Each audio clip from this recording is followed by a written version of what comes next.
ಎಲ್ರಿಗೂ ನಮಸ್ಕಾರ. ಇವತ್ತು ನಾನು ಫ್ರೈಡೇ ವ್ಲಾಗನ್ನು ಅಪ್ಡೇಟ್ ಮಾಡ್ತಾಯಿದ್ದೀನಿ. ನಿಶ್ವಿಕನ್ ಸ್ಕೂಲಲ್ಲಿ ಇವತ್ತು ಒಂದು ಆ್ಯಕ್ಟಿವಿಟಿ ಇದೆ, ಫ್ರೈಡೇ ಆಗಿರೋದ್ರಿಂದ. ಏನು ಆ್ಯಕ್ಟಿವಿಟಿ ಅಂತ ಹೇಳಿದ್ರೆ, ಫ್ಯಾಮಿಲಿ ಮೆಂಬರ್ಸಲ್ಲಿ ಯಾರ ಥರನಾದರೂ ಒಬ್ಬರು ಥರ ಅವರು ರೆಡಿಯಾಗಿ ಆ ಕಾಸ್ಟ್ಯೂಮ್ ಹಾಕ್ಕೊಂಡು ಒಂದು ಆ್ಯಕ್ಸೆಸರಿ ತೊಗೊಂಡು ಹೋಗಬೇಕು. ಇವಾಗ ಅಜ್ಜಿ ತಾತನ ಥರ ರೆಡಿ ಆಗೋದ್ರೆ, ಅಜ್ಜಿ ಅಂತೇಳಿದರೆ ಇವಾಗ ಸೀರೆ ಉಡಿಸೋದು ಅಥವಾ ಕನ್ನಡಕ ಕೊಟ್ಟು ಕಳಿಸೋದು, ತಾತ ಅಂತೇಳಿದರೆ ಇವಾಗ ಕೋಲು, ವಾಕಿಂಗ್ ಸ್ಟಿಕ್ಕು ಆ ಥರ ಆ್ಯಕ್ಸೆಸರಿ ಕೊಟ್ಬಿಟ್ಟು ಅವ್ರ ಬಗ್ಗೆ ಒಂದು 2 ಸೆಂಟೆನ್ಸ್ ಹೇಳಿ ಬರೋದು, ಆ ರೀತಿಯಾಗಿ ರೆಡಿ ಮಾಡಿ ಕಳಿಸು ಅಂತ ಮೆಸೇಜ್ ಬಂದಿತ್ತು ಸ್ಕೂಲಿಂದ, ರೆಡಿ ಮಾಡಿ ಕಳಿಸಿ ಅಂಥೇಳಿ. ಸೊ ಅಭ್ಯಂಥದ್ದು ಅಂದರೆ ಈಗ ಈಸಿಯಾಗಿರುತ್ತೆ, ಪ್ಯಾಂಟು ಮತ್ತು ಶರ್ಟು. ಆಮೇಲೆ ಸೆಂಟೆನ್ಸ್ ಕೂಡ ಈಸಿಯಾಗಿರುತ್ತೆ, ಹೇಳ್ಕೊಟ್ಟಿದ್ದೆ, ಅವಳು ಹೇಳ್ತಾಳೆ ಅಂತ. ಸೊ ರೆಡಿ ಮಾಡ್ತಾಯಿದ್ದೀನಿ ಬೆಳಗ್ಗೆ ಅವಳಿಗೆ. ಸೊ ನಾನು ಆ್ಯಕ್ಚುಲಿ ಸೀರೆ ಉಡ್ಸಿ ಕಳ್ಸೋಣ ಅಂತ ಅಂದ್ಕೊಂಡಿದ್ವಿ, ಬಟ್ ಆದರೆ ಅದೆಲ್ಲ ತುಂಬ ಹೆವಿ ಅನಿಸುತ್ತೆ ಅದು ಅವಳಿಗೆ ಮೇಂಟೈನ್ ಮಾಡೋದಕ್ಕೆ. ಅವಳೇನೋ ಮೇಂಟೈನ್ ಮಾಡೋಕ್ಕಾಗಿಲ್ಲ ಅಂದರೆ ಆಮೇಲೆ ಡ್ರೆಸ್ ಚೇಂಜ್ ಮಾಡಿ ಒಂದು ಎಕ್ಸ್ಟ್ರಾ ಡ್ರೆಸ್ನ ಕೊಟ್ಟು ಕಳಿಸ್ಬೇಕಾಗತ್ತೆ ಸ್ಕೂಲಿಗೆ. ಅವ್ರ ಮ್ಯಾಮ್ ಹೇಳಿದ್ದಾರೆ, ಒಂದು ಎಕ್ಸ್ಟ್ರಾ ಡ್ರೆಸ್ನ ಬ್ಯಾಗಿಗೆ ಹಾಕಿ ಕೊಟ್ಟು ಕಳಿಸ್ಬಿಡಿ ಅಂತ. ಡೈಲಿ ಕೊಟ್ಟು ಕಳಿಸ್ತೀವಿ, ಏನಾದರೂ ಒದ್ದೆ ಆದರೆ ಅಥವಾ ಏನಾದರೂ ಗಲೀಜು ಮಾಡಿಕೊಂಡ್ರೆ ಪ್ಯಾಂಟ್ರಿಲಿ ಅಂತ ಹೇಳಿ. ಸೊ ಸ್ಯಾರಿ ಎಲ್ಲ ಅಂತ ಹೇಳಿದ್ರೆ ರಿಸ್ಕ್ ಆಗುತ್ತೆ ಅವಳಿಗೆ ಅಂತ ಈ ರೀತಿಯಾಗಿ ಈಸಿ ಡ್ರೆಸ್ ಹಾಕಿ ಕಳಿಸಿದ್ದೀನಿ ಅಭ್ಯಂಥದ್ದು. I have dresses like my brother ಅಂತ ಹೇಳ್ಕೊಟ್ಟಿದ್ದೀನಿ, ಏನು ಮಾಡ್ತಾಳೋ ಗೊತ್ತಿಲ್ಲ. ಅವನು ಕೂಡ ಆಲ್ರೆಡಿ ಎದ್ದಿದ್ದ ಅವತ್ತು ಫ್ರೈಡೇ.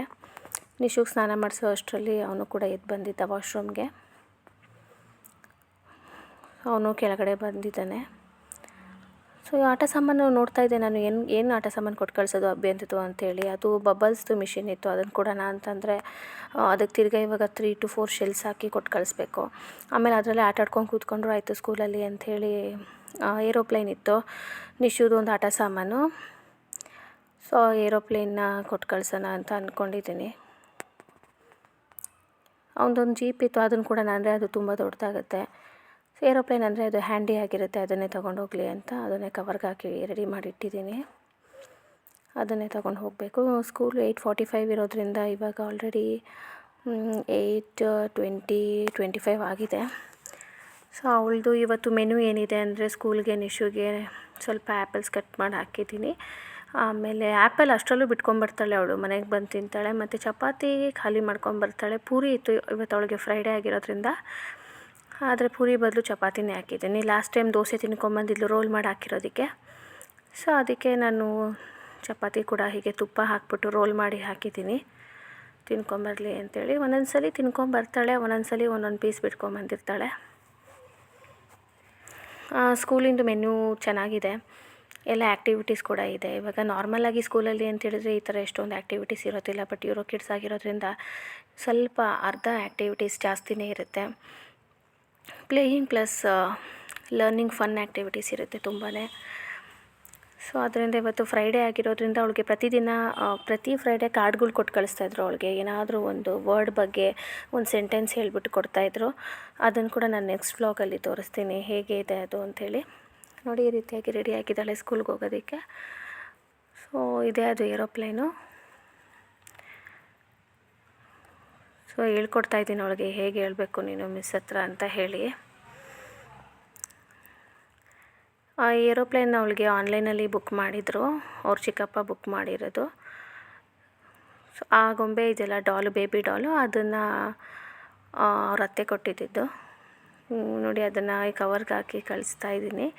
ಸೊ ಬೇರೆ ಮಕ್ಕಳೆಲ್ಲ ಆ್ಯಕ್ಚುಲಿ ಯೂನಿಫಾರ್ಮಲ್ಲೇ ಬಂದಿದ್ದರು. ಅವರು ಫಸ್ಟೇ ಹೋಗ್ಬಿಟ್ಟಿದ್ರು ಅನಿಸುತ್ತೆ, ರೆಡಿಯಾಗಿದ್ದರು ಆ್ಯಕ್ಟಿವಿಟಿಲಿ ಪಾರ್ಟಿಸಿಪೇಟ್ ಮಾಡೋ ಅಂಥವ್ರ ಮಕ್ಕಳು.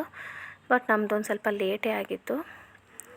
ಬರಬೇಕಾದ್ರೂ ಕೂಡ ನಾನು ಯಾರನ್ನೂ ನೋಟಿಸ್ ಮಾಡಲಿಲ್ಲ ಆ್ಯಕ್ಟಿವಿಟಿಲಿ ಪಾರ್ಟಿಸಿಪೇಟ್ ಮಾಡೋ ಅಂಥ ಮಕ್ಕಳನ್ನ. ಬಟ್ ಆವತ್ತಿನ ದಿನ ಅವಳಿಗೆ ಒಂದು ಇದು ಕೊಟ್ಟಿದ್ದಾರೆ, ಫೋಟೋ ಅಂಟಿಸ್ಕೊಳ್ಳೋ ಅಂಥದ್ದು. ಒಂದು ಚಿಕ್ಕದಾಗಿ ಐಸ್ ಕ್ರೀಮ್ ಸ್ಟಿಕ್ಸಲ್ಲಿ ಹೀಗೆ ಬೋರ್ಡ್ ಥರ ಮಾಡಿಕೊಟ್ಟಿದ್ದಾರೆ, ಸ್ಮಾಲ್ ಒನ್. ಅದನ್ನು ಅವಳಿಗೆ ಏನೇನು ಕೊಟ್ಟಿದ್ದಾರೆ ಆ್ಯಕ್ಟಿವಿಟೀಸಲ್ಲಿ ಇದು ಕ್ರಿಯೇಟ್ ಮಾಡಿರೋ ಅಂಥದ್ದು, ಪೇಪರ್ ವರ್ಕ್ ಆಗಿರ್ಬೋದು ಎಲ್ಲನೂ ಅದೊಂದು ದಿವಸ ಅಪ್ಲೋಡ್ ಮಾಡ್ತೀನಿ. ಅದೊಂದು ವ್ಲಾಗು ಚಿನ್ನಿ ಸ್ಕೂಲಲ್ಲಿ ಕೊಟ್ಟಿರೋ ಅಂಥದ್ದು. ಸಮ್ಮರ್ ಕ್ಯಾಂಪಿಗೆ ಹೋಗ್ತಾಯಿದ್ಲು ಅವಳು ಫಸ್ಟಿಂದನೂ. ಸಮ್ಮರ್ ಕ್ಯಾಂಪಿಗೆ ಹೋಗಬೇಕಾದ್ರೆ ಅವಳಿಗೆ ಎಲ್ಲ ಥರದ್ದು ಸ್ನೇಕು ಮತ್ತು ಬಟರ್ಫ್ಲೈ ಈ ಥರದ್ದೆಲ್ಲ ಮಾಡಿ ಕಳಿಸ್ತಾಯಿದ್ರು ಅವಳಿಗೆ. ಮತ್ತು ಎಲಿಫ್ಯಾಂಟು ಅದ್ರ ಬಗ್ಗೆ ಒಂದೊಂದು ಸ್ಟೋರಿ ಹೇಳ್ಬಿಟ್ಟು ಅದನ್ನು ಕೊಡ್ತಾಯಿದ್ರು ಅವಳಿಗೆ. ಸೊ ಪೇಪರಲ್ಲಿ ವಾಚ್ ಮಾಡಿರೋ ಅಂಥದ್ದು ಮೂಗ್ಲಿ ಅಂತ ಒಂದು ಕಾರ್ಟೂನ್ ಕ್ಯಾರೆಕ್ಟರ್ ಬರುತ್ತೆ ನೋಡಿ. ಸೊ ಅದ್ರದ್ದೆಲ್ಲನೂ ಕೊಟ್ಟಿದ್ದಾರೆ ಅವಳಿಗೆ. ಅದನ್ನೆಲ್ಲ ನಾನು ಪ್ರಿಸರ್ವ್ ಮಾಡಿಟ್ಟಿದ್ದೀನಿ. ಅದನ್ನೆಲ್ಲ ಒಂದಿನ ವ್ಲಾಗ್ ಮಾಡಿ ಹಾಕ್ತೀನಿ ಅವಳಿಗೆ ಏನೇನು ಕೊಟ್ಟಿದ್ದಾರೆ ಆ್ಯಕ್ಟಿವಿಟೀಸಲ್ಲಿ ಅಂತ ಹೇಳಿ. ಟಿಫನ್ ಬಂದು ಚಪಾತಿ. ಇವತ್ತು ಸ್ಕೂಲಿಂದ ಬಿಟ್ಟು ಬಂದಮೇಲೆ ಇವತ್ತು ಚಪಾತಿನ ಮಾಡ್ಕೋತಾ ಇದ್ದೀವಿ. ಸೊ ಜ್ಯೋತಿ ನೆಲ ಎಲ್ಲ ಒರೆಸ್ತಾ ಇದ್ದಾರೆ. ಸೊ ಅದರಿಂದ ಧೂಳೆಲ್ಲ ಕೊಡ್ತಾ ಇದ್ದಾರೆ ಅಮ್ಮ. ಸೊ ರಾಕೇಶ್ ಅವರು ಪೂಜೆಗೆ ರೆಡಿ ಮಾಡ್ಕೋತಾ ಇದ್ದಾರೆ. ನಾನು ಈಗ ಜ್ಯೋತಿಗೆ, ನನಗೆ, ಅಮ್ಮಂಗೆ, ರಾಕಿಗೆ ಎಲ್ಲ ಚಪಾತಿ ಒರೆಸ್ಕೊತಾ ಇದ್ದೀನಿ. ಚಪಾತಿಗೆ ಬೆಂಡೆಕಾಯಿ ಪಲ್ಯ ಇವತ್ತು ನಮ್ಮ ಮನೆಯಲ್ಲಿ. ಫ್ರೈಡೇ ನಮ್ಮ ಮನೆಯಲ್ಲಿ ಚಪಾತಿ ಬೆಂಡೆಕಾಯಿ ಪಲ್ಯ. ನನಗೆ ನಮಗೆಲ್ಲರಿಗೂ ಸೇರಿ ಒಂದು 3 ಅಂಥೇಳಿ ಒಂದು 10 to 12 ಚಪಾತಿ ಒರೆಸ್ಕೊಂಡ್ರೆ ಸಾಕು ಇವಾಗ. ಯಾಕಂದರೆ ಅಪ್ಪಂಗೆ ಅಂಗಡಿಗೆ ಬಾಕ್ಸಿಗೆ ಹಾಕಿ ಕಳಿಸ್ಬಿಟ್ಟಿದ್ದಾರೆ ಆವಾಗಲೇ. 9:00 9:15 ಒಳಗಡೆ ಕಳಿಸ್ಬಿಡ್ತಾರೆ ಅಪ್ಪಂಗೆ ಟಿಫನ್ನ. ಯಾಕಂತೇಳಿದ್ರೆ ಅವರು ಜಾಸ್ತಿ ಹೊತ್ತು ವೆಯ್ಟ್ ಮಾಡೋದಿಲ್ಲ ಹೊಟ್ಟೆ ಹಸಿವು ಅಂತ ಹೇಳಿ. ಸೊ ಟೈಮಿಂಗ್ಸಿಗೆ ಅವ್ರಿಗೆ ಕೊಟ್ಟು ಕಳಿಸ್ಬೇಕಾಗುತ್ತೆ ಟಿಫನ್ನು. ಅದನ್ನೆಲ್ಲ ಅಮ್ಮನೇ ಪ್ಯಾಕ್ ಮಾಡಿಬಿಟ್ಟು ಅಮ್ಮನೇ ಟಿಫನೆಲ್ಲ ಕೊಟ್ಟು ಕಳಿಸ್ಬಿಡ್ತಾರೆ ಫಸ್ಟೇ. ಆನಂತರ ಈಗ ದೋಸೆ ಅಥವಾ ಚಪಾತಿ ಈ ಥರದ್ದು ಏನಾದರೂ ಇದ್ದರೆ ಅದನ್ನು ಆಮೇಲೆ ನಮಗೆ ಅಂತೇಳಿ ನಾನು ಒರೆಸ್ಕೊತೀನಿ.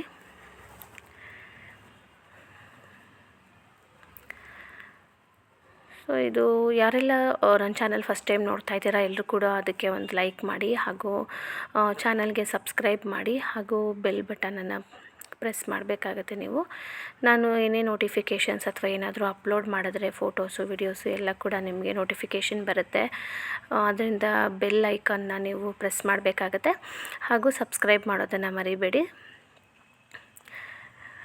ಸೊ ರಂಗೋಲಿ ಎಲ್ಲ ಆಲ್ರೆಡಿ ಅಮ್ಮ ಒಂದು ಸ್ವಲ್ಪ ಹಾಕಿದ್ದು. ಸೊ ಫ್ರೈಡೇ ಆಗಿರೋದ್ರಿಂದ ನಾನಿವಾಗ ಹೂವು ಇಡ್ತಾ ಇದ್ದೀನಿ. ಅದಕ್ಕೆ ಇನ್ನೂ ಎಳೆ ರಂಗೋಲಿ ಒಂದೇ ಒಂದು ಕಲ್ತ್ಕೊಂಡಿದ್ದೆ ಅವತ್ತು, ಚಿಕ್ಕದು 2, 7ರಿಂದ 4 ಈ ಥರ. ಇನ್ನೂ ಬುಕ್ಕಲ್ಲಿ ಬರ್ಕೊಂಬಿಡೋಣ ಅಂತ ಅಂದ್ಕೊಂಡಿದ್ದೀನಿ ಎಳೆ ರಂಗೋಲಿಗಳನ್ನ ಎಷ್ಟೊಂದು. ಸೊ ಡೈಲಿ ಬಿಡೋದಕ್ಕೆ ಯೂಸ್ ಆಗುತ್ತೆ, ಹಾಗೂ ಚೆನ್ನಾಗಿ ಕಾಣಿಸುತ್ತೆ. ಎಳೆ ರಂಗೋಲಿ ನೋಡ್ತಾ ಇದ್ರೇ ಚೆನ್ನಾಗಿ ಕಾಣಿಸುತ್ತೆ ಬಾಗಿಲಲ್ಲಿ. ಚುಕ್ಕೆ ರಂಗೋಲಿಗಿಂತ ಚೆನ್ನಾಗಿ ಕಾಣಿಸುತ್ತೆ ಎಳೆದು. ಆದ್ದರಿಂದ ಅದನ್ನು ಕಲ್ತ್ಕೊಳ್ಳೋಣ ಅಂತ ಅಂದ್ಕೊಂಡಿದ್ದೀನಿ ಬುಕ್ಕಲ್ಲಿ ಬಿಟ್ಕೊಂಡು. ಸೊ ಇವಾಗ ಟಿಫನ್ ಎಲ್ಲ ಆಗಿದೆ. ಇವಾಗ ಟೈಮು ಸುಮಾರು ಒಂದು 11:15 ಆಗಿದೆ ಈಗ. ಇನ್ನು ನಾನು ನಿಶುನ ಕರ್ಕೊಂಬಂದಿರಲಿಲ್ಲ ಸ್ಕೂಲಿಂದ. ಒಂದು 11:30 ಆಗಿರ್ಬೋದು ಇವಾಗ ಟೈಮು. ಸಾಂಬಾರಿಗೆ ಇವತ್ತು ನಮ್ಮ ಮನೇಲಿ ನುಗ್ಗೆಕಾಯಿ ಸಾಂಬಾರು. ಸೊ ಮೂಲಂಗಿ ಸಾಂಬಾರು ಮಾಡೋದಾ ಅಥವಾ ನುಗ್ಗೆಕಾಯಿ ಸಾಂಬಾರು ಮಾಡೋದಾ ಅಂತ ಫುಲ್ಲು ಕನ್ಫ್ಯೂಸ್ ಆಗಿತ್ತು. ಅಪ್ಪ ಫೋನ್ ಮಾಡಿದ್ರು ನುಗ್ಗೆಕಾಯಿ ತೊಗೊಂಬರ್ತಾಯಿದ್ದೀನಿ ಅಂತ ಹೇಳಿ. ಸೊ ಅವರೆಲ್ಲ ಬಿಡಿಸ್ಕೊಂಡು ಬಂದಿದ್ರು ಫಸ್ಟೇ ನುಗ್ಗೆಕಾಯಿನೆಲ್ಲ. ಹುಳಿ ಸಾಂಬಾರೇನು ತುಂಬಾ ಬೇಗನೆ ಆಗುತ್ತೆ. ಕೆಳಗಡೆ ಮನೆಯವ್ರು ಬಂದಿದ್ದರು, ಮೈತ್ರಿ ಅವರು. ಇವತ್ತು ಫ್ರೈಡೇ, ಅದು ಆಷಾಢ ಶುಕ್ರವಾರ ಆಗಿರೋದ್ರಿಂದ ಅವರು ದೇವಸ್ಥಾನಕ್ಕೆ ಹೋಗ್ತೀನಿ ಅಂತ ಹೇಳಿ, ಕೆಳಗಡೆ ಮನೆಯವರು ಮತ್ತು ಅಮ್ಮ ದೇವಸ್ಥಾನಕ್ಕೆ ಹೋಗಿ ಬರ್ತೀನಿ ಅಂತ ಹೇಳಿ, ಇಲ್ಲೇ ನಮ್ಮ ಮನೆ ಹತ್ರ ಸಲ್ಲಾಪುರದಮ್ಮನ ದೇವಸ್ಥಾನ ಇದೆ, ಹಾಗೂ ಚಾಮುಂಡಿ ದೇವಸ್ಥಾನ ಇದೆ, ಹಾಗೂ ಆಂಜನೇಯನ ದೇವಸ್ಥಾನ ಕೂಡ ಇದೆ. ಸೊ ಆ ದೇವಸ್ಥಾನಗಳನ್ನೆಲ್ಲ ನಾನು ಯಾವಾಗಾದರೂ ಹೋದಾಗ ಅದನ್ನೆಲ್ಲ ವ್ಲಾಗ್ ಹಾಕ್ತೀನಿ, ದೇವಸ್ಥಾನಗಳದ್ದು ಹೇಗಿದೆ ಅಂತ ಹೇಳಿ. ನಾನು ಜಾಸ್ತಿ ಏನೂ ಹೋಗಿಲ್ಲ ದೇವಸ್ಥಾನಗಳಿಗೆ. ಇಲ್ಲಿ ಒಂದು ಚಾಮುಂಡಿ ದೇವಸ್ಥಾನಕ್ಕೆಲ್ಲ ಒಂದು 2-3 ಸಲ ಹೋಗಿರ್ಬೋದೇನೋ. ಬಟ್ ಇಲ್ಲಿ ಸಲ್ಲಾಪುರದಮ್ಮನ ದೇವಸ್ಥಾನ ನಮ್ಮ ಮನೆ ಹತ್ರ ಇನ್ನೊಂದು ಸ್ವಲ್ಪ ದೂರದಲ್ಲೇ ವಾಕೇಬಲ್ ಡಿಸ್ಟೆನ್ಸಲ್ಲಿದೆ. ಸೊ ಅದಕ್ಕೆಲ್ಲ ಒಂದು ಸ್ವಲ್ಪ ಜಾಸ್ತಿನೇ ಹೋಗಿ ಬಂದಿದ್ದೀನಿ. ಆಮೇಲೆ ಅದೇ ರೋಡಲ್ಲಿ ಗಣೇಶನ ದೇವಸ್ಥಾನ ಕೂಡ ಇದೆ ಆ ಕಡೆ ಸೈಡಲ್ಲಿ. ಸೊ ಅದನ್ನು ಆಲ್ರೆಡಿ ನಾನು ಹಾಕಿದ್ದೀನಲ್ಲ ಅವತ್ತು. ನಾವು ಕಾರ್ ತೊಗೊಂಡು ಅವತ್ತು ಪೂಜೆ ಮಾಡ್ಸೋಕೆ ಹೋಗಿದ್ವಲ್ಲ ಗಣೇಶನ ದೇವಸ್ಥಾನ, ಅದು ತುಂಬ ಹಳೆಯ ದೇವಸ್ಥಾನ ಅದು ಗಣೇಶನ ದೇವಸ್ಥಾನ ಅದೊಂದಿದೆ. ಅದನ್ನು ಆಲ್ರೆಡಿ ಹಾಕಿದ್ದೀನಿ. ಇನ್ನು ಮಿಕ್ಕಿರೋ ದೇವಸ್ಥಾನಗಳು ಯಾವಾಗಾದರೂ ಹೋದಾಗ ಅದನ್ನು ಅಪ್ಲೋಡ್ ಮಾಡ್ತೀನಿ ವ್ಲಾಗು.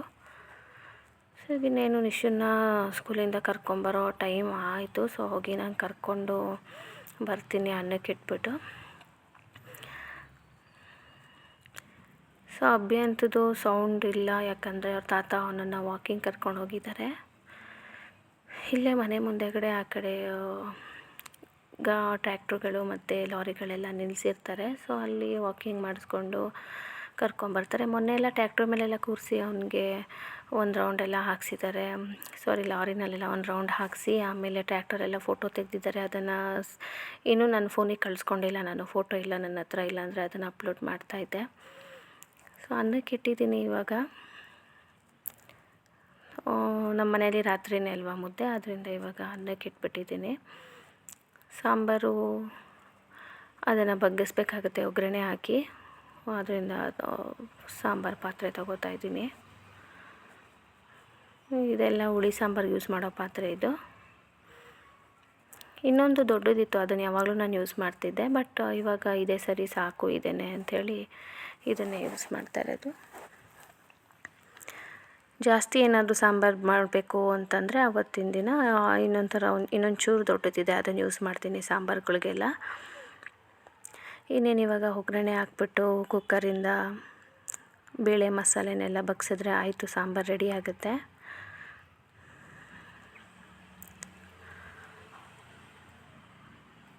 ಈಗ ಒಂದು ಸ್ವಲ್ಪ ಆಯಿಲ್ ಹಾಕ್ತೀನಿ, ಒಂದು 2-3 ಸ್ಪೂನ್ ಆಯಿಲ್ ಹಾಕ್ತೀನಿ.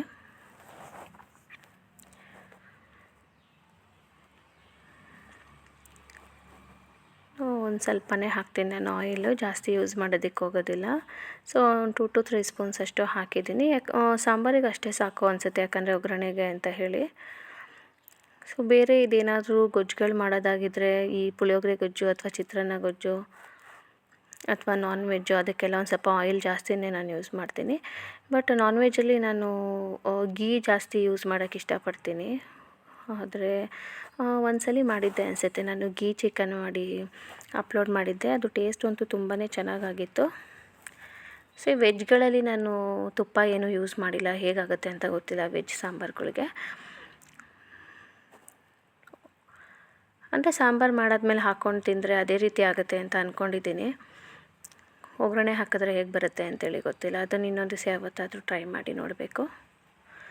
ಸೊ ಈ ಸಾಂಬಾರಿಗೆ ನಾನು ಹೆಸ್ರು ಕಾಳನ್ನ ನೆನೆಸಿಟ್ಟಿದ್ದೀನಿ, ಬಟ್ ಆದರೆ ಅದು ಹೆಸ್ರು ಕಾಳು ಅಂದರೆ ಇದು ಸ್ಪ್ರೌಟ್ಸ್ ಬರುತ್ತಲ್ಲ, ಆ ರೀತಿ ಸ್ಪ್ರೌಟ್ಸ್ನ ನೆನೆಸಿ ಸ್ಪ್ರೌಟ್ಸ್ ಮೊಳಕೆ ಬರೆಸಿದ್ದೀನಿ ಅದನ್ನು ನಾನು ಏನು ಮಾಡ್ತೀನಿ ಅಂತೇಳಿದರೆ, ಒಂದು ವೀಕಲ್ಲಿ 1-2 ಡೇಸ್ ಅಥವಾ 3 ಡೇಸು ಸ್ಪ್ರೌಟ್ಸಿಗೆ ಒಂದು ಸ್ವಲ್ಪ ಆನಿಯನ್, ಟೊಮೆಟೊ ಮತ್ತು ಸಾಲ್ಟ್ ಎಲ್ಲ ಮಿಕ್ಸ್ ಮಾಡಿ ಅದನ್ನು ಸಲಾಡ್ ಥರ ಸೈಡ್ಸಾಗಿ ತಿಂತೀವಿ ಅದನ್ನು. ಸೊ ಇವತ್ತು ಮಾಡೋಣ ಅಂತ ಅಂದ್ಕೊಂಡೆ, ಸೊ ಹುಳಿ ಸಾರಲ್ವಾ ಅಂತ ಹೇಳಿ, ಬಟ್ ಆದರೆ ಅದು ಟೈಮೇ ಆಗಲಿಲ್ಲ ಅವತ್ತು ನನಗೆ ಸ್ಪ್ರೌಟ್ಸ್ ಮಾಡೋದಕ್ಕೆ. ನಾನು ಹಾಗೆ ಊಟ ಮಾಡಿದ್ದೆ, ಯಾಕಂದರೆ ಅಬ್ಬಿಯಂತೂ ವಾಕಿಂಗಿಂದ ಬಂದು ತುಂಬ ಕಾಲು ನೋವು ಅಂತಾನೋ ಮತ್ತು ಸುಸ್ತಾದಂಗಾಗಿ ತುಂಬ ಹಠ ಮಾಡ್ತಿದ್ದ. ಆಮೇಲೆ ಅವನು ಮಲ್ಕೊಂಡೇ ಬಿಟ್ಟ, ಅವನಿಗೆ ಊಟನೇ ಮಾಡಲಿಲ್ಲ ಅವನು ಅವತ್ತು ಮಧ್ಯಾಹ್ನ ಮಲ್ಕೊಂಡ. ಸೊ ಅದರಿಂದ ನಾನು ಆಮೇಲೆ ಅವ್ನು ಮಲ್ಕೊಂಡ್ಮೇಲೆ ನಾನು ಊಟ ಮಾಡಿಬಿಟ್ಟು, ಅವ್ನು ಎದ್ಮೇಲೆ ಮಲ್ಕೊಳಕ್ಕೆ ಬಿಡೋದಿಲ್ವಲ್ಲ, ಸ್ವಲ್ಪ ರೆಸ್ಟ್ ಸಿಗೋಲ್ಲ ಅಂಥೇಳಿ ಸ್ವಲ್ಪ ರೆಸ್ಟ್ ಮಾಡಿ ಆನಂತರ ಅವತ್ತು ಮಾಡೋಕ್ಕಾಗಲಿಲ್ಲ ಮೊಳಕೆ ಕಾಳ್ದು, ಅದು ಹಾಗೆ ಇಟ್ಟಿದ್ದೆ. ಸೊ ಸ್ಯಾಟರ್ಡೇ ಅದನ್ನು ಮಾಡಿದೆ ನಾನು ಮೊಳಕೆ ಕಾಳ್ದು. ಅದು ಕೂಡ ನಾನು ಅಪ್ಲೋಡ್ ಮಾಡಿದ್ದೀನಿ ವಿಡಿಯೋದಲ್ಲಿ, ಸ್ಪ್ರೌಟ್ಸ್ ಬಗ್ಗೆ. ಸ್ಪ್ರೌಟ್ಸ್ ಎಲ್ಲ ಏನಕ್ಕೆಲ್ಲ ಒಳ್ಳೆಯದು, ಅದು ಪ್ರೋಟೀನ್ಸಲ್ಲಿ ರಿಚ್ ಇರುತ್ತೆ ಅಂತ ಹೇಳಿ. ಸೊ ಎಲ್ಲ ಸೀರಿಯಲ್ಸ್ ಕೂಡ ಅಷ್ಟೇ, ಎಲ್ಲ ಕಾಳುಗಳೂ ಮೊಳಕೆ ಬರೆಸಿದ್ಮೇಲೆ ಅದೆಲ್ಲ ತುಂಬ ಪ್ರೋಟೀನ್ಸ್ ಜಾಸ್ತಿ ಇರುತ್ತೆ ಅದರಲ್ಲಿ. ಸೊ ಅದರಿಂದ ಅದನ್ನು ನಮ್ಮ ಒಂದು ಡಯೆಟಲ್ಲಿ ಇನ್ಕ್ಲೂಡ್ ಮಾಡಿಕೊಂಡ್ರೆ ಅದು ತುಂಬ ಒಳ್ಳೆಯದು. ವೀಕ್ಲಿ ಒಂದು ಸಲಿನೋ 2 ಸಲಿನೋ ಅಟ್ಲೀಸ್ಟ್. ಈಗ ನೋಡಿ ಅನ್ನ ಕೂಡ ಕೂಗಿದ್ದಾಗಿದೆ, ರೆಡಿ ಇದೆ. ಸೊ ಸಾಂಬಾರನ್ನ ನಾನು ಬಗ್ಸ್ಬಿಟ್ಟು ಇಡ್ತೀನಿ. ಅದು ಸ್ಲೋ ಮಾಡಿಬಿಟ್ರೆ ಹಾಗೆ ಕುದಿಯುತ್ತೆ. ಸೊ ನುಗ್ಗೆಕಾಯಿ ಎಲ್ಲ ಸ್ವಲ್ಪ ಬೇಯಬೇಕಲ್ಲ, ಅದರಿಂದಾಗಿ. ಸೊ ಆಲೂಗಡ್ಡೆ ಆಲ್ರೆಡಿ ಬೆಂದೋಗಿದೆ, ನುಗ್ಗೆಕಾಯಿ ಇನ್ನೊಂದು ಸ್ವಲ್ಪ ಆಗಬೇಕು. ನಾವು ಸಾಂಬಾರನ್ನೆಲ್ಲ ಏನು ಮಾಡ್ತೀವಿ ಅಂತ ಹೇಳಿದ್ರೆ, ವೆಜ್ ಆಗಿರ್ಬೋದು ನಾನ್ ವೆಜ್ ಆಗಿರ್ಬೋದು, ಹೀಗೆ ಸ್ಲೋ ಮಾಡಿಬಿಟ್ಬಿಟ್ರೆ ಇದು ಚಿಕನೆಲ್ಲ, ಮತ್ತು ವೆಜ್ ಕೂಡ ಅಷ್ಟೇ, ನುಗ್ಗೆಕಾಯಿ ಆಗಿರ್ಬೋದು ಅಥವಾ ಈ ಬದನೆಕಾಯಿಗಳು ಆಗಿರ್ಬೋದು, ಅದೆಲ್ಲ ಸ್ಲೋ ಮಾಡಿಬಿಟ್ಬಿಟ್ರೆ ಹಾಗೆ ಚೆನ್ನಾಗಿ ಕುದ್ದು ಒಂದು ಟೇಸ್ಟ್ ಅಂತ ಬರುತ್ತೆ. ನಾವು ಜಾಸ್ತಿ ಹೈ ಫ್ಲೇಮಲ್ಲಿ ಇಟ್ಬಿಟ್ರೆ ಕುದಿಯೋದಕ್ಕೆ ಏನಾಗುತ್ತೆ ಅಂತ ಹೇಳಿದ್ರೆ, ಅದು ಅಷ್ಟೊಂದು ಚೆನ್ನಾಗಾಗಿರಲ್ಲ, ಬೇಳೆ ಜಾಸ್ತಿ ಬೆಂದೋಗಿ ಗಟ್ಟಿಯಾಗಿಬಿಡುತ್ತೆ. ಹೀಗೆ ಸ್ಲೋ ಮಾಡಿಬಿಟ್ಬಿಟ್ರೆ ಸಾಂಬಾರುಗಳು ಚೆನ್ನಾಗಿ ಬೆಂದಿರುತ್ತೆ. ನಾನು ಅಬ್ಸರ್ವ್ ಮಾಡಿರೋ ಪ್ರಕಾರ ಸ್ಲೋ ಮಾಡಿಬಿಟ್ಬಿಟ್ರೆ ಒಂದು ಸ್ವಲ್ಪ ಹೊತ್ತು, ಒಂದು 10 ಮಿನಿಟ್ಸ್ ಆದರೂ ಅಥವಾ ಒಂದು 15 ಮಿನಿಟ್ಸ್ ಆದರೂ ಹೀಗೆ ಕುದಿಯೋಕ್ಕೆ ಬಿಟ್ಬಿಟ್ರೆ ಕುದೀತಾ ಹಾಗೆ ಸಾಂಬಾರು ಕೂಡ ಟೇಸ್ಟ್ ಬರುತ್ತೆ.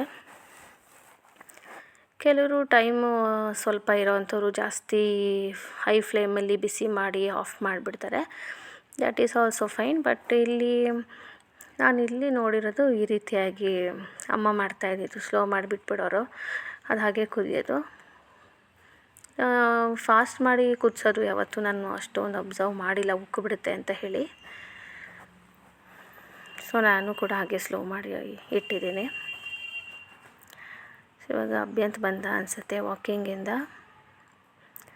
ಅಮ್ಮ ಕೂಡ ದೇವಸ್ಥಾನಕ್ಕೆ ರೆಡಿ ಆಗಿದ್ದಾರೆ. ಸೊ ಅವರು ದೀಪ ಹಚ್ಚೋಣ ಅಂತ ಅಂದ್ಕೊಂಡಿದ್ದಾರೆ. ನೆಕ್ಸ್ಟ್ ಫ್ರೈಡೆಯಿಂದ ಮೋಸ್ಟ್ ಪ್ರಾಬಬ್ಲಿ ಹಚ್ತಾರೆ ಅಂತ ಅನಿಸುತ್ತೆ. ಅಕಸ್ಮಾತ್ ನಾನೇನಾದರೂ ಆವಾಗ ಟೆಂಪಲ್ಗೆ ಹೋದರೆ ಆವಾಗ ಅಲ್ಲಿ ದೇವಸ್ಥಾನದ ವ್ಲಾಗನ್ನೆಲ್ಲ ಅಪ್ಡೇಟ್ ಮಾಡ್ಬೋದು. ಅವತ್ತು ದೇವಸ್ಥಾನ ಎಲ್ಲ ತುಂಬ ಚೆನ್ನಾಗಿದೆ, ಒಳಗಡೆ ಎಲ್ಲ ತುಂಬ ಜನ ಹೋಗ್ತಾರೆ ಬರ್ತಾರೆ. ಸೊ ಫ್ರೈಡೇ ಟ್ಯೂಸ್ಡೇ ಎಲ್ಲನೂ ಅಂದರೆ ನಾನು ಜಾಸ್ತಿ ಇಲ್ಲಿ ಹನುಮಾನ್ ಟೆಂಪಲ್ ಸ್ಯಾಟರ್ಡೇ ಹೋದರೆ ಹೋಗಿ ಬರ್ತೀನಿ ಇಲ್ಲಿ ಹನುಮಾನ್ ಟೆಂಪಲ್ಗೆ.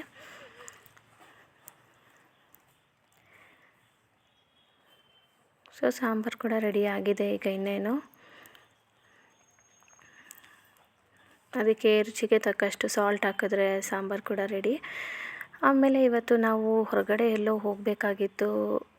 ಎಲ್ಲಿ ಅಂತ ಹೇಳಿದರೆ ನಾವು ಕಾರ್ ತೊಗೊಂಡಿದ್ವಲ್ಲ, ಅಲ್ಲಿ ಅವರು ಒಂದು ರಾವ್ ಹಾಲಿಡೇ ಅಂತ ಹೇಳಿ ಒಬ್ಬರು ಟ್ರಾವೆಲಿಂಗ್ ಏಜೆನ್ಸಿ ಅವರು ನಮಗೆ ಕಾಲ್ ಮಾಡಿದರು. ಟೈಅಪ್ ಆಗಿದ್ದಾರೆ ಅಂತ ಅನಿಸುತ್ತೆ ಟ್ರಾವೆಲಿಂಗ್ ಏಜೆನ್ಸಿಯವರು. ಸೊ ಅವರು ಕಾಲ್ ಮಾಡಿದರು, ಹೀಗೆ ಒಂದು ವೋಚರ್, ಫ್ರೀ ವೋಚರ್ ಇದೆ ಹಾಗೂ ಒಂದು ಗಿಫ್ಟ್ ಇದೆ, ಬಂದು ಕಲೆಕ್ಟ್ ಮಾಡ್ಕೊಂಡು ಹೋಗಿ ಅಂತೇಳಿ ಕೆಫೆನಲ್ಲಿ ಒಂದು ಟೇಬಲನ್ನು ರಿಸರ್ವ್ ಮಾಡಿ ಇಟ್ಟಿದ್ರು. ನಾವು ಸಂಜೆ ಹೋಗಿದ್ವಿ. ಸೊ ಅವರು ಕೊಟ್ಟಿದ್ದಂತಹ ವೌಚರಲ್ಲಿ ಅದು ಕೂಡ ಫ್ರೀ ಏನಿಲ್ಲ, ಅದು ಒಬ್ಬರಿಗೆ 799 ಅಂದರೆ 800 ರುಪೀಸ್ ಆಗುತ್ತೆ ಒಬ್ಬರಿಗೆ. ಸೊ ಇಬ್ಬರಿಂದ 1600 ಆಗುತ್ತೆ. ಫುಡ್ಡೆಲ್ಲ ಏನೇ ಇದ್ದರೂ ನಮ್ಮದೇ ಅಂತೆ. ನಾವೆಲ್ಲಾದರೂ ಹೋದರೆ ಅಕಸ್ಮಾತ್ ಯಾವುದಾದ್ರೂ ಹೋಟೆಲ್ ಬುಕ್ ಮಾಡಿದ್ರೆ, ಸೊ ಹೋಟೆಲ್ ರೂಮಿನ ಖರ್ಚು ಮಾತ್ರ ಅವ್ರು ನೋಡ್ಕೋತಾರಂತೆ. ಸೊ ಅದರಲ್ಲೂ ನಾವು 1600 ಪೇ ಮಾಡಬೇಕು ಅಂದರೆ ಅದು ವರ್ತ್ ಇಲ್ಲ ಅಂತ ಅನ್ನಿಸ್ತು. ಸೊ ಅದರಿಂದ ನಾನು ಯಾವುದೇ ಒಂದು ಅವ್ರು ಹೇಳಿದಂತಹ 3 ಇಯರ್ಸ್ ಅಥವಾ 5 ಇಯರ್ಸ್ ಟ್ರಿಪ್ ಪ್ಲ್ಯಾನ್ಗೆ ಯಾವುದೂ ಪೇ ಮಾಡೋಕ್ಕೆ ಹೋಗಲಿಲ್ಲ. ಸೊ ಮನೆಗೆ ಹೋಗಿ ಡಿಸೈಡ್ ಮಾಡ್ತೀವಿ ಅಂತೇಳಿ ರಾಕೇಶ್ ಹೇಳಿದ್ರು. ಸೊ ನಾನು ಕೂಡ ಹಾಗೆ ಹೇಳಿ ಕಾಫಿ ಕುಡ್ಕೊಂಡು ಮನೆಗೆ ಬಂದುಬಿಟ್ವಿ. ಸೊ ನಿಶು ಅಭ್ಯಂತು ಬರೋ ಅಷ್ಟರಲ್ಲಿ ಆಲ್ರೆಡಿ ಮಳೆ ಬರ್ತಾಯಿತ್ತು. ಸೊ ನಾವು ಬೇಗನೆ ಮನೆಗೆ ಬಂದ್ವಿ. ನಾನು ನಿಶು ಮನೆಗೆ ಬರ್ತಾ ನಾವು ಹಾಗೆ ಚಾಟ್ಸ್ ತಿಂದ್ಕೊಂಡ್ವಿ. ಅಲ್ಲೇ ವೆಂಕಟೇಶ್ವರ ಚಾಟ್ಸ್ ಅಂತ ಇದೆ ಆ ಕಡೆ ರೋಡಲ್ಲಿ, ಹಾಗೆ ಚಾಟ್ಸ್ ತಿಂದ್ಕೊಂಡು ಬಂದುಬಿಟ್ವಿ. ಸೊ ತುಂಬ ಕತ್ಲೆ ಆಗಿದ್ದರಿಂದ ನಾವು ಆಮೇಲೆ ಅವತ್ತಿನ ದಿವಸ ಕೂಡ ನಾವು ಕಾರ್ ತೆಗಿಯೋಕ್ಕೆ ಹೋಗಲಿಲ್ಲ. ನಾವು ಓಲಾದಲ್ಲೇ ಹೋಗಿ ಬಂದ್ವಿ ಇಲ್ಲಿಗೆ. ಸೊ ಚೆನ್ನಾಗಿತ್ತು, ಬಟ್ ನಾವು ಯಾವುದೂ ಇದು ಮಾಡೋಕ್ಕೆ ಹೋಗಲಿಲ್ಲ ಅವ್ರು ಹೇಳಿದ್ದಂಥದ್ದಕ್ಕೆ. ಯಾವುದೇ ಒಂದು ಟ್ರಿಪ್ಪಿಂದು ಪ್ಲ್ಯಾನ್ಸಿಗೆ ನಾನು ಎಸ್ ಅಂತ ಹೇಳಲಿಲ್ಲ. ಸರಿ ಅಂತ ಹೇಳಿ ಅವ್ರು ಕೊಟ್ಟಿದ್ದಂಥ ವೋಚರ್ನ ಇಸ್ಕೊಂಡು ಮತ್ತು ಐಡಲ್ನ ಇಸ್ಕೊಂಡು ಮನೆಗೆ ಬಂದ್ವಿ. ಧನ್ಯವಾದಗಳು.